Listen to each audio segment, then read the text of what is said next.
Hello, everybody, and welcome to another episode of the Faerie Conclave. This is episode 91. I'm your host, Alec. My pronouns are he, him, and I'm super excited to have a guest on today who honestly probably needs no introduction, but it's Sheldon Menery. How are you doing today, Sheldon? I'm fantastic, Alec. Thank you for having me. Yeah, of course. Honestly, I'm super honored to have you on. Commander is my favorite format, and I have loved watching you in other content, and I love that you're like an active member of the Magic and Commander community. And yeah, I'm really excited to chat with you today. Yeah, me too. And knowing what we're going to talk about, I'm already super stoked. Yes, me too. So yeah, I have you on to talk about one of your favorite Commander decks, which is something I love to do on this show. But as kind of like an introduction, I have one like unrelated question to the Commander deck, and that's just I wanted to hear some of your thoughts on what it's been like for you to have a fan created format that you've like worked on and created and like helped grow to become Magic's most popular format. Just like what's that like? It's a thing, I'll tell you. It was, I repeatedly tell the story about the morning of the first ever Command Fest in Seattle. That weekend we did 2 or 3, like there was one in Chicago and one in Seattle and maybe one someplace else. But anyway, I got there early before people were in the hall and kind of settled in and found the table where people could find me to play. And, there was the signs and everything. And then Scott was the other RC member that was there. And we had just added Olivia to the CAG.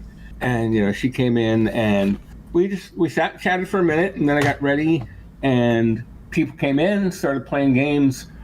Maybe an hour later or so, I just stood up to stretch my back, and I looked around the hall, and there were 1,000+ people playing Commander, and wow, I really had a moment because there was a time when we were the little format who could, and I didn't expect there to ever be 1,000 people around the world playing Commander, let alone sitting in one room. Yeah. It's been a thrill ride. It's been spectacular. We didn't set out to conquer the world, but we sure as hell did, didn't we? Yeah, definitely.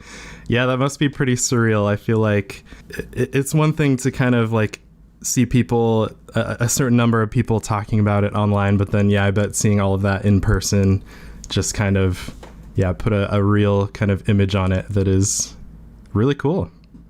So yeah, and I have to say a big thank you to Josh Lee Kwai and the Command Zone, because they had me appear with them on game nights for Magic 30 and in Las Vegas. And really what they were letting me do was take a victory lap. It was very heartwarming, humbling, and sort of honored experience that to just see all the people who really appreciated the work that I've done. And we set out to do things for ourselves, but we never do them by ourselves. Right? We can't ever achieve anything alone. And the fact that Commander is the only format with a philosophy, and Commander is the only format with a conscience, is really meaningful to me. And the message has been consistent since the beginning. Inclusivity, diversity, sociality. I just didn't think that there were so many people for whom that message was going to resonate, and there were certainly orders of magnitude more than we expected. Yeah, it's really, those are all of the things that drew me to Commander in the first place, just as a player. And Yeah, it's kind of cool to see that. It's kind of that thing of where if you like doing something yourself, you should just be doing it and putting it out there. And if you like it, there are other people out there that will probably like it too. And it turns out there are a whole lot of people who like, everything you just described, having a conscience, having a social aspect, even just the multiplayer type of thing. Mm-hmm. Yeah, that's really cool. I also I loved the Magic 30 video from Vegas that you mentioned earlier. Yeah, if anyone hasn't seen that on the Command Zone, definitely go check that out. It was really cool to see Command Zone live, and also that shout out and everything they did for you was honestly like a bit emotional just for me watching the recap on YouTube. So yeah, I can't imagine what it was like to actually be there. So yeah. Really cool.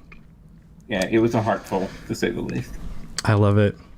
Awesome. Well, yeah, thank you for that. I just had to ask you a bonus Sheldon question before we got into it. So yeah, a couple business things before we get into the Commander Deck interview.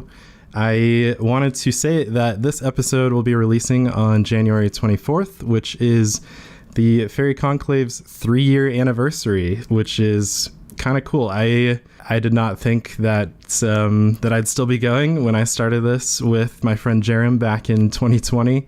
A very strange time to start a podcast, but it was a fun kind of hobby back then, and I can't believe what it has grown into. So yeah, thank you everyone for listening for the last 3 years. I really appreciate it. And seems like a pretty opportune time to start a podcast. Yeah, it was kind of funny. We started in January, so it was kind of a normal time, at least in the US, and we recorded I think 2 episodes in person before promptly switching to doing it all online. So and actually online turns out to be a great way to do a podcast, so we loved it after that. But yeah, kind of funny. Oh yeah, and then one other thing one other order of business is that I just started my Patreon for the Faerie Conclave a couple weeks ago. So thank you everyone who has signed up for the Patreon. And so this will be the first time I'm doing a patron shout out. If you are at the Conclave Mentor patron level, then you get randomly chosen to do a shout out for the episode. So kind of funny, this episode shout out is going to the patron HB, who is actually my awesome partner.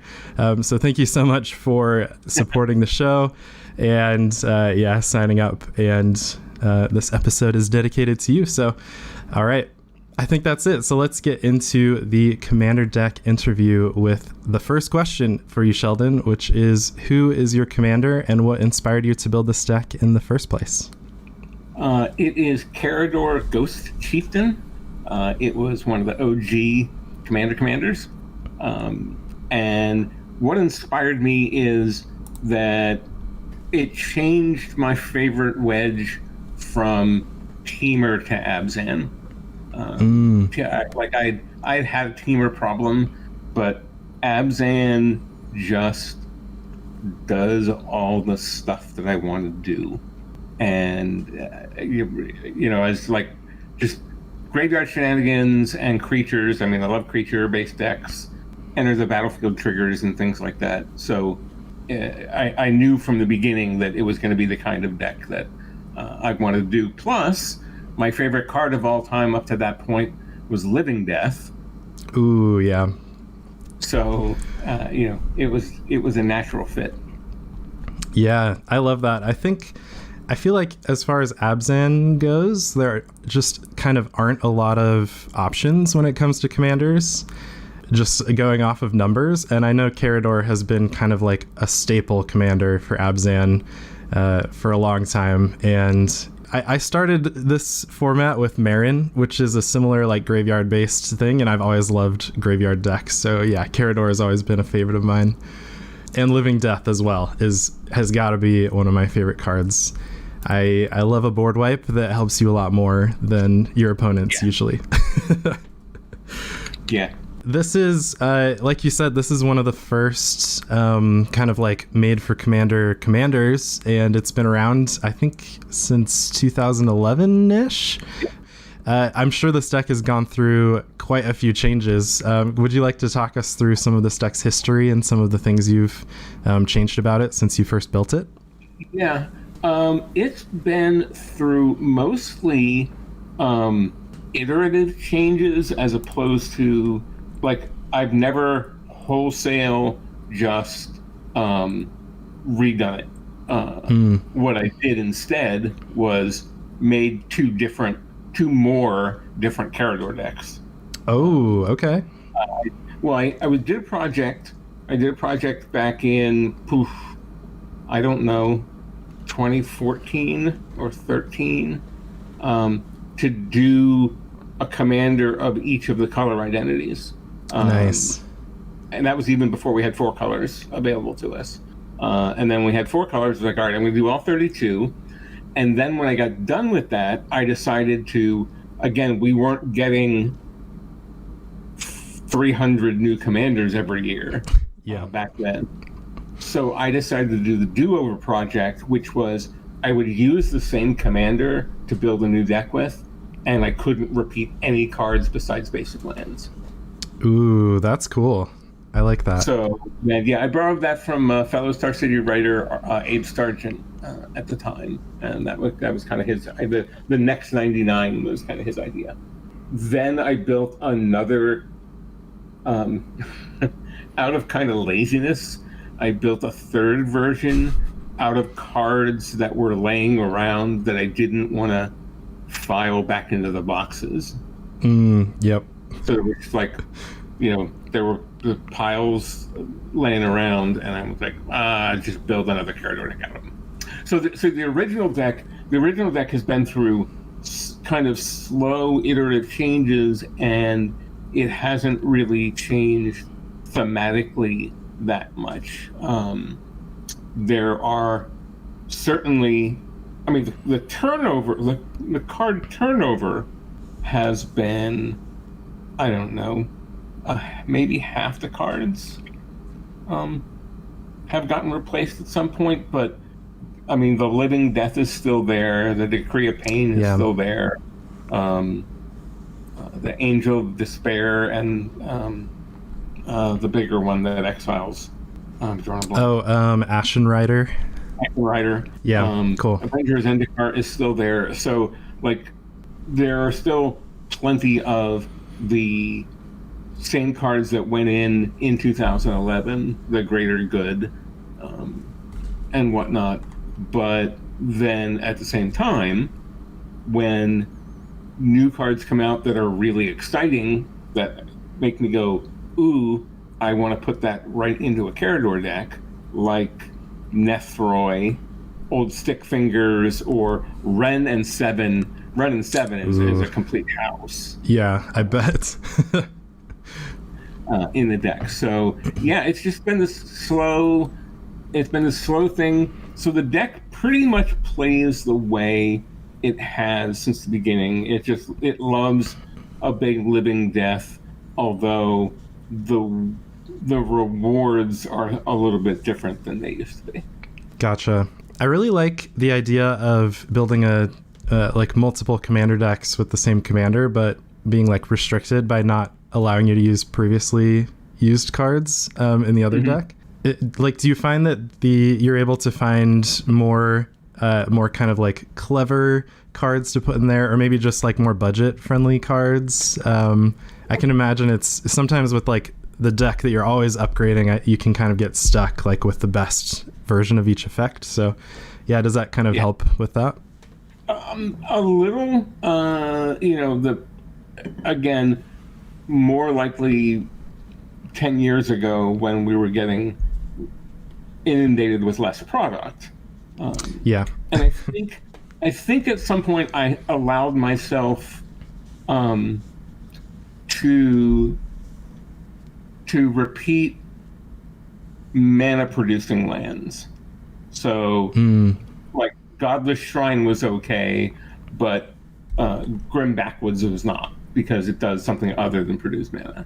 Or Westvale Abbey. I couldn't have Westvale Abbey in the do-over deck or whatever. But just anything that still produced mana is fine. But it was a nice challenge to have to find, especially a mana base that fit into the deck. And if you're not using the OG duels and the shocklands, your mana base is going to be a little cheaper.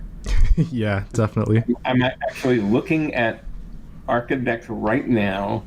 The mana base for the original is $1,039. The mana base for the do-over is $260. Wow. Okay. So yes, I guess the answer to your question is yes. Yeah, I like that a lot. I hadn't really thought of like building a deck that way, but I know of some people who, if they have multiple decks, even like with different commanders, they'll try to use different cards in those decks so that there's more of a different like feel in between decks. You're not playing 17 copies of Swords to Plowshares or whatever. Yeah. And I like that a lot, but just kind of from like challenging yourself to deck building, I like the idea of taking the same commander and building a deck, but you're not allowed to use any of the other cards you already have. Yeah. So that's really cool. I like that. The second one is a +1/+1 counters deck. So it has Gave, Guru of Spores in there, and just +1 counter stuff, which again back in the day was good, but not not anything as good as it is now. But when you got those things with counters that you bring back out of the graveyard and use the Ozolith. Nice. And get there. I like that. So kind of to like fill out the strategy of the deck, you had to lean into a different theme, which is +1/+1 counters, but I bet you can still do quite a few graveyard shenanigans with that too. Oh yeah. That's cool. Yeah, I'm already kind of thinking about some decks that I have that would be fun to build a second time with that restriction. So yeah, I'll have to try that out. Okay, so when it comes to playing the original Karador deck, we can talk about the other ones too. I'm happy to talk about all of them. What kind of is it that you just like most about playing this deck? It sounds like Living Death is a big part of it, but it does. Like I said earlier, it just does the things that I like to do in Magic.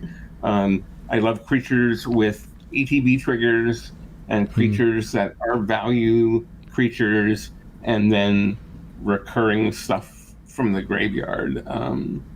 Like real, there are some real shenanigans here because I've got Saphiric's Daughter, and I've got Rebbe, I've got Shieldred, so cool. I don't have to work super hard to get stuff back out of the graveyard. I don't have Oversold Cemetery or Palace Siege to automatically put stuff back in the hand, but this is more about getting the creatures out, sacrificing them to greater good, and then recurring them with Karador, and getting the value there. I'm also loving how this deck just has 41 creatures. Like you're very minimal on the non-creatures. So yeah, and I can tell that like each non-creature card in this deck is chosen for like a very specific purpose. So yeah, I'm a fan of that, and I bet just like the sheer number of creatures in here, I bet is really nice for keeping Living Death always a threat. Yeah, well, and then the Cosmic Intervention and Face Reward are kind of like alternate Living Deaths. You get a big pile of creatures, and somebody's like, "Oh, we got a board wipe," and then "Oh, great, Cosmic Intervention! They're going to come back, and hey, Eternal Witness triggered. I'll get the Cosmic Intervention back," and there are all the again, the Angel of Despair and the Ashen Rider triggers, and there's an Avenger's Zendikar, and so forth and so on. Yeah, I always live in fear of somebody else playing a deck that includes white, then foretells something early in the game. I'm like, okay, we gotta watch out for Cosmic Intervention. Yeah, that's cool though. I like reactive spells like that you can so you can kind of like turn your opponent's board wipe very much against them, and I'm a big fan of doing stuff like that in Commander. Yeah, absolutely. My next question is, what are the goals of this deck? And we've talked a little bit about that. So I kind of like to broaden this sometimes to kind of like goals that you have just like personally when you're sitting down to play this deck and like the experience you're looking for, kind of like a little like mini Rule Zero conversation type of thing. What comes to your mind when it comes to the goals of playing this deck? I mean, I want to grind out value, but I think like getting a sweet birthing pod chain is the real thing. Going from, you can sacrifice the Bone Shredder, who's already done its job, to get the Solemn Simulacrum at 4, and then maybe the Karamitra at 5, so we can get some extra lands. Or if there's something that we know needs to get nuked, the 5-drop is Archon of Justice. So then when we sacrifice that to the birthing pod, we get its trigger to exile something, and then the 6-drop is probably going to be Duplicant, so that we can take care of something else.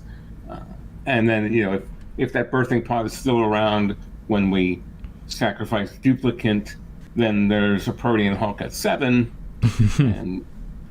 and all bets are off. I guess I do have the infinite combo there, because I've got Safi and Rebel Arc and nice, and a sacrifice outlet. Yeah. So, but I don't think I have. I mean, unless there's like a Blood Artist, I don't think I can really kill anybody with going infinite off of that. I like that though. It's cool to see that you can use Birthing Pod as kind of like a toolboxy utility thing, depending on what the board state is.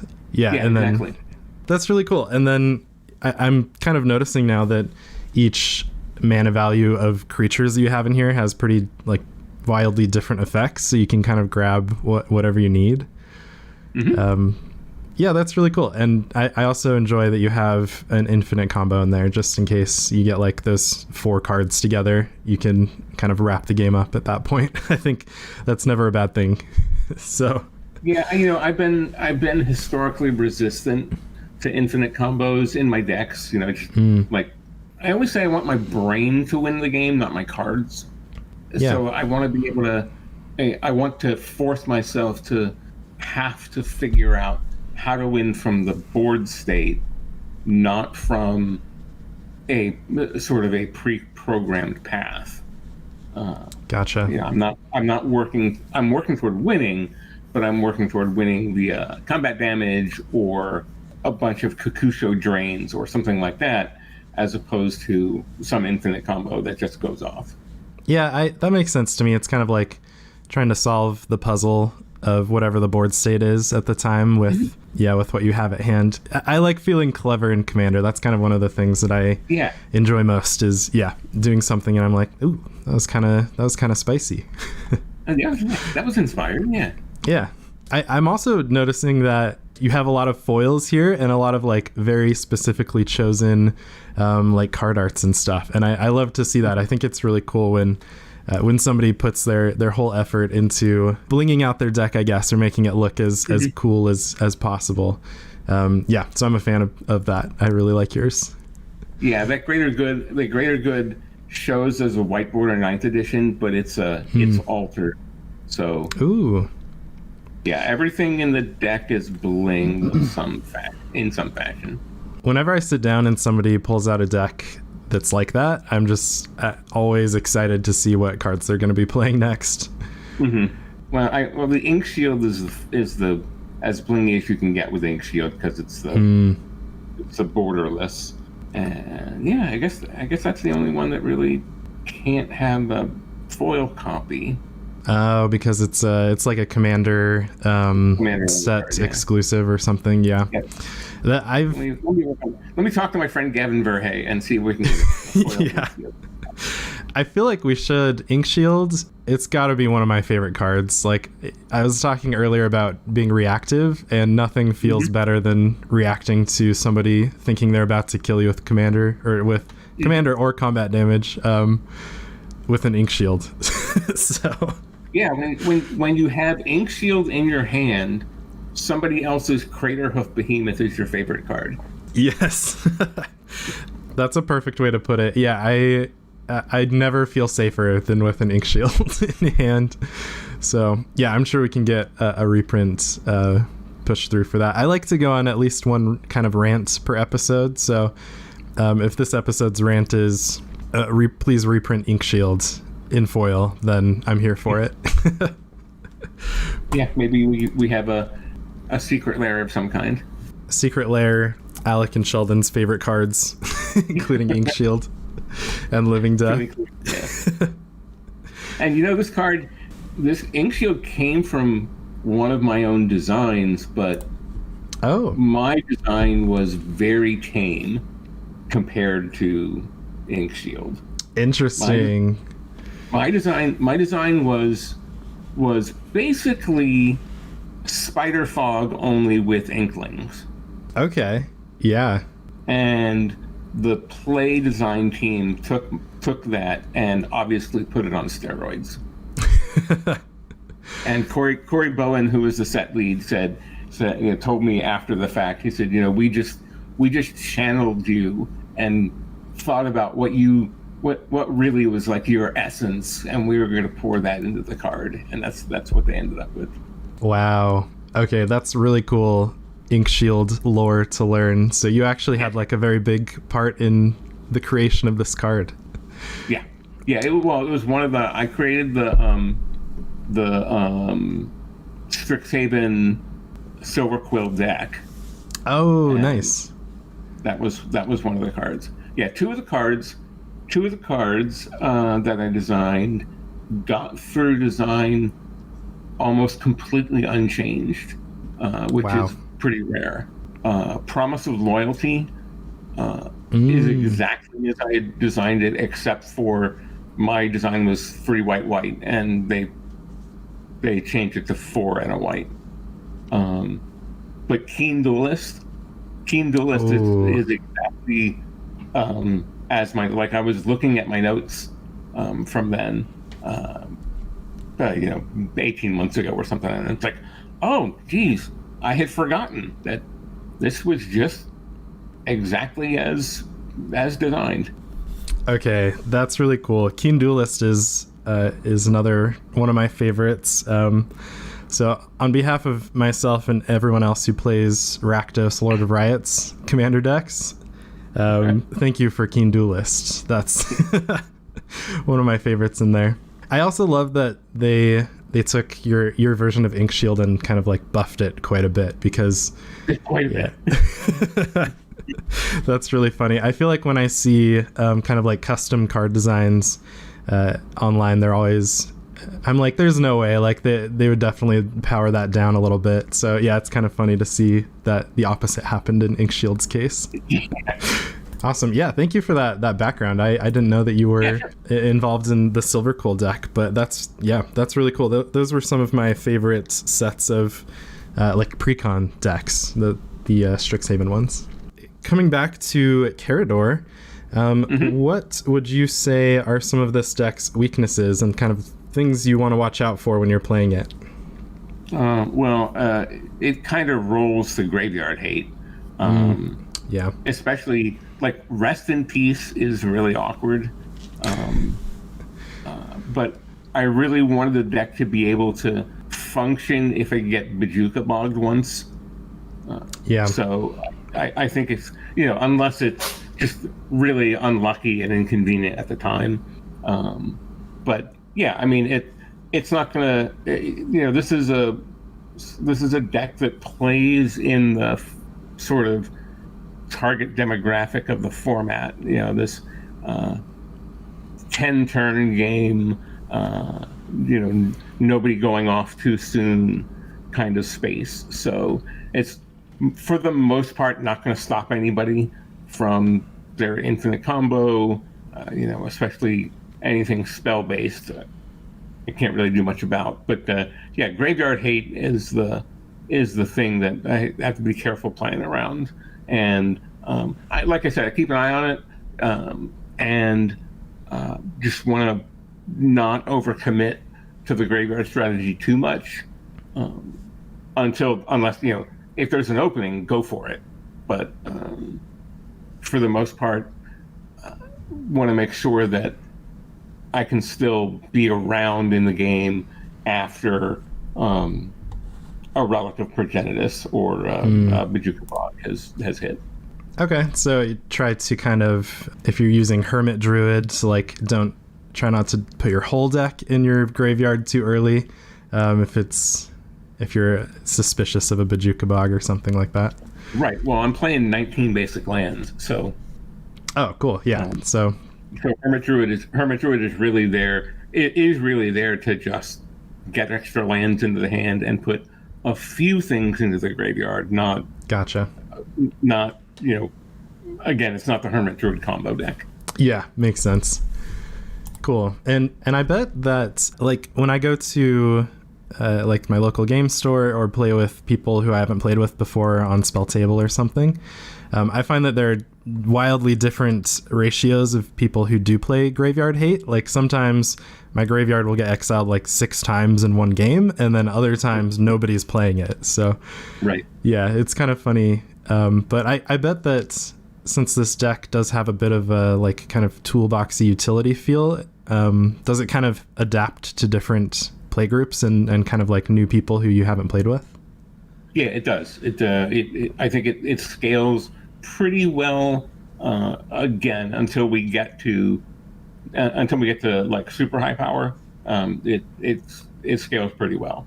It's got a nice curve and can have relatively early action, and not always like there's not a lot of 1-drops. There's not any 1-drops actually, besides Sol Ring.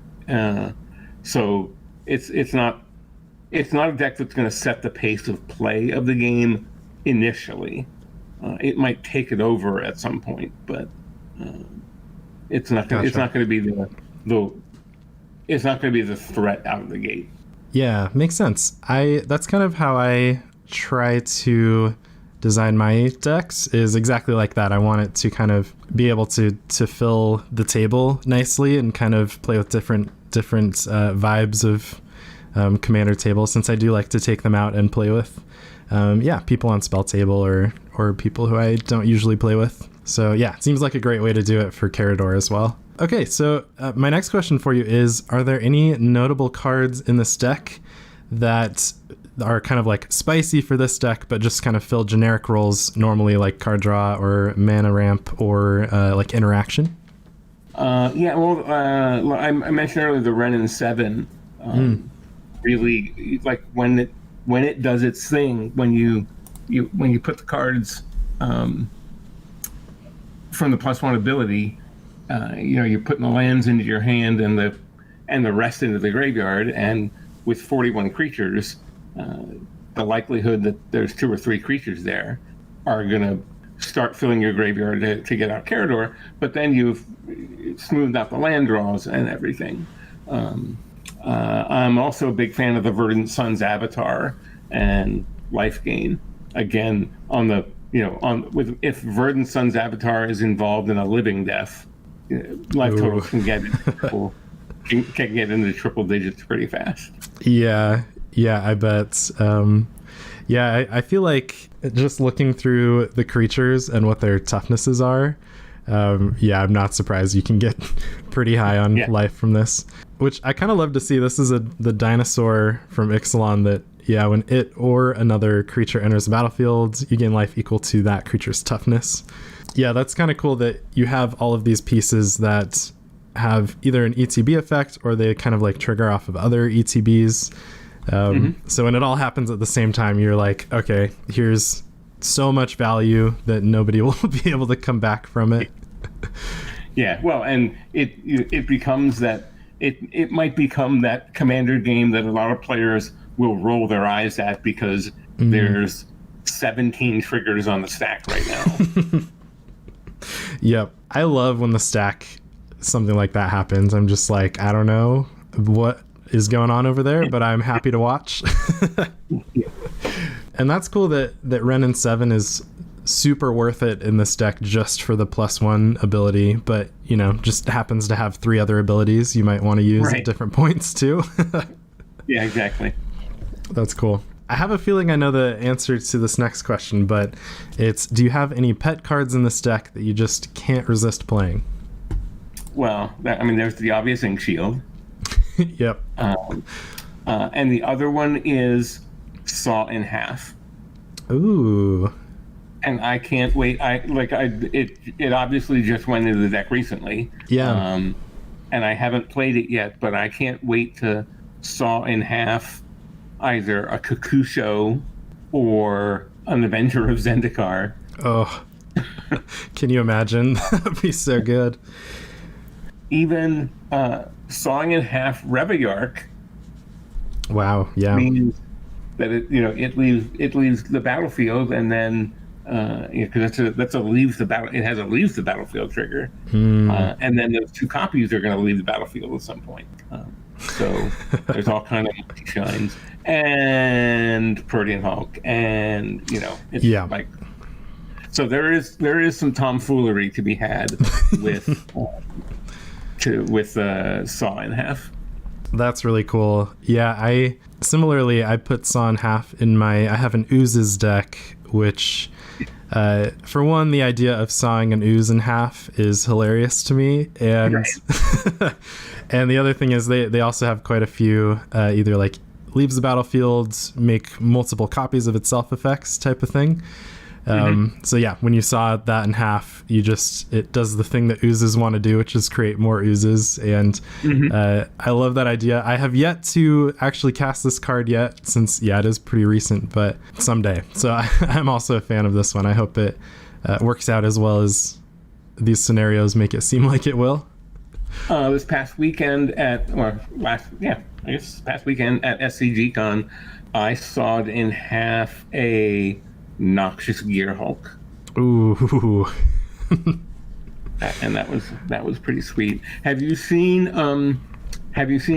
Jim from the Spike Theaters, and also now on the RC, a video about Saw in Half? I haven't, no. If not, go to Spike Theaters Saw in Half, and Jim did it's about a 10-12 minute video on like the top 25 things you can saw in half, and it's really funny. Okay, I love that. Yeah, I'll definitely have to check that out. I'm always a fan of Jim's like videos, content, and saw in half. I bet there's some pretty absurd targets for that, so cool. I like that. So kind of on the other side of pet cards, what would you say is the MVP card of this deck, or the one that you just kind of want to draw in any given game? Living Death. I mean, there's unless we've had an unfortunate moment with some graveyard hate, there's always going to be ways to fill up the graveyard and then just get the huge payoff. Especially if we have a Doom Whisperer in play, and then we can just surveil a bunch of times. Ooh. And especially if again that Verdant Sun's Avatar has been doing some work, and we're at 60 or 70 life. Who cares if we surveil 10 times? And then Living Death, since it's just doing what it does since time immemorial, and it really has been. It was my favorite card until Ink Shield. I played it back in the day when in Standard, when control decks were very, very big. It was the response to, I'm going to play threats, and you're going to have to deal with them, and then those control decks back in the day, you'd play 2 or 3 creatures and they'd wrath, and you'd play one and counter it, and then you'd play 2 or 3 and they'd wrath, and then late game you get them out of counter spells and your graveyard is full of stuff. And the creatures we had in the graveyard back then weren't as good as the ones we have now. That was 1999 or whatever. So right. Makes sense. Yeah, I love to hear that Living Death has been as threatening as it is today, basically, since its first printing. Yeah. That's really cool. Yeah, and I hadn't noticed that Doom Whisper is in this deck, but yeah, just like you said, since you have a couple cards that gain you a ton of life, that's, yeah, pay 2 life to Surveil 2 and just put stuff into your graveyard. That's, besides being really cool art with too many arms, I love this demon for that effect as well. Yeah, I mean, it's a pretty, when you know, I play this with some frequency with the other RC members, and you know, if I have Doom Whisperer in play and it's the end of turn of the player to my right, and I say, you know, okay, at end of your turn, I'm going to Surveil, and I'm going to Surveil again. Then they know what's they know something bad is coming. Yeah. Bad for them, at least. Yep. Okay, so yeah, I mean, you've been playing this deck for quite a long time. What is one of your favorite in-game moments that you've had while you were piloting it?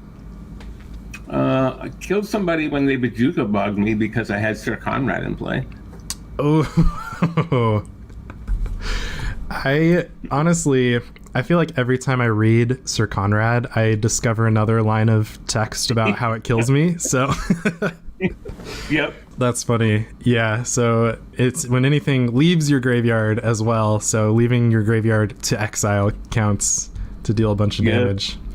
Wow. Okay. Yep, that's pretty cool. I haven't had the moment where I've had a Bajuka bug in my hand and wanted to do it to myself. Oh.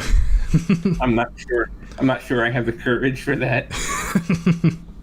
Because, you know, you go Bajuka bog, Bajuka bog myself, and somebody's like, Swords to Plowshares. Yeah.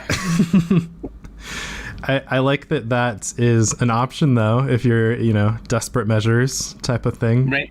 That's really cool. Yeah, it's kind of funny because it's cool that there are ways for you to use the graveyard, but if you need to kind of bail out and do the opposite of that, it's still, you have ways to kind of profit off of that with Sir Conrad. So yeah, that's cool. Cool. Okay, so we've made it to my final question for you, which is, what advice would you give to other players out there who are interested in building a Karador deck? Be careful about overcommitting to the graveyard. Again, if you're at the end of turn and it looks like you're going to be able to really go for it, then don't hesitate to go for it. But for the most part, don't try dumping too much stuff in the yard too early. Squeeze out the little bits of value. I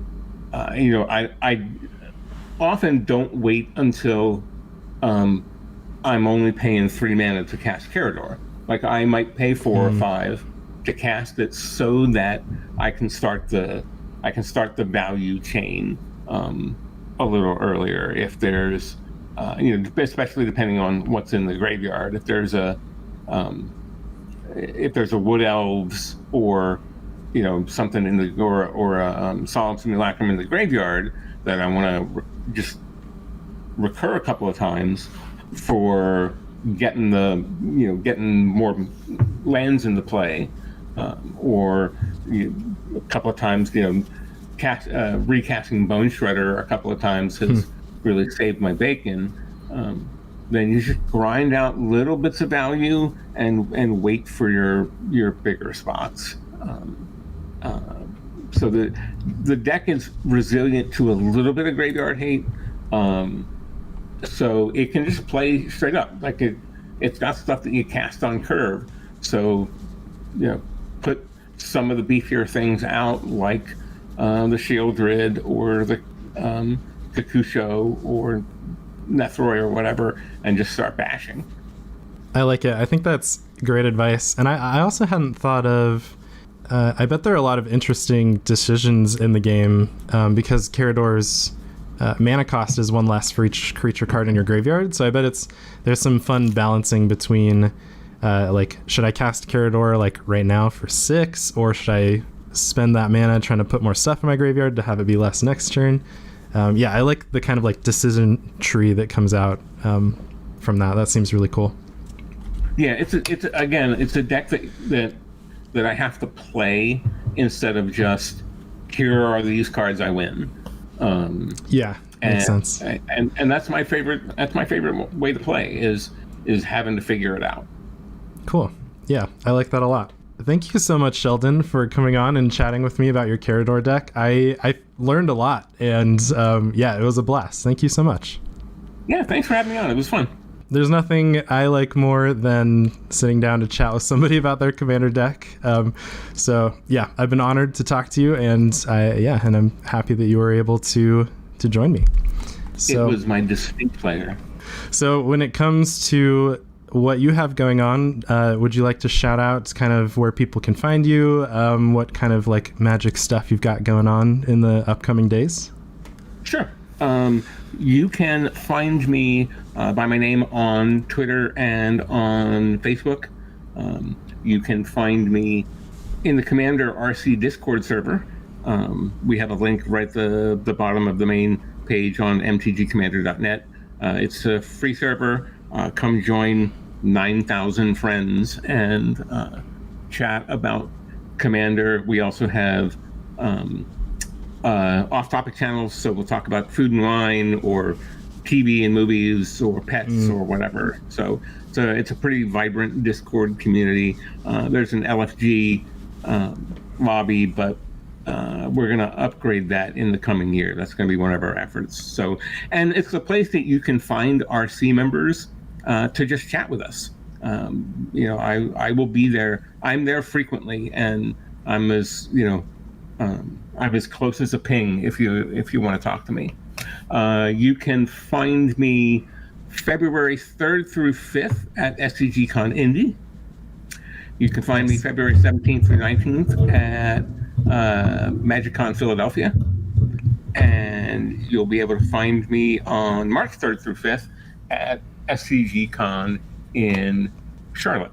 And then, of course, you can find me every Thursday writing about the best format in the history of Magic the Gathering on StarCityGames.com. Perfect. Yeah, I'll also include links to all of that down in the episode description. So very easy to find. I have a link tree for your convenience. Perfect. Yeah, that's great. Yeah, that's awesome. And just one last thing, I wanted to say that I think Commander and Magic are super, super lucky to have you, Sheldon, and the other members of the Rules Committee and the CAG. Just all wonderful people who care about the format very clearly and and it wouldn't be anything like it is without all of you. So thank you. Thanks for saying so. Of course. Cool. Okay. Yeah. And as far as the Faerie Conclave goes, the last thing I've got is for my patrons at the All That Glitters patron level. I do a shout out for every single one of them, every single episode. And so there are two very awesome people at that level to shout out, and that is Jeff Hadfield and Lunchbunks. Thank you both so much for being patrons. I really appreciate it. Perfect. I think that's all for me. So thank you everyone for listening. I hope you enjoyed hearing us talk about the graveyard so much, and I'll catch you next time. Thank you so much. Bye.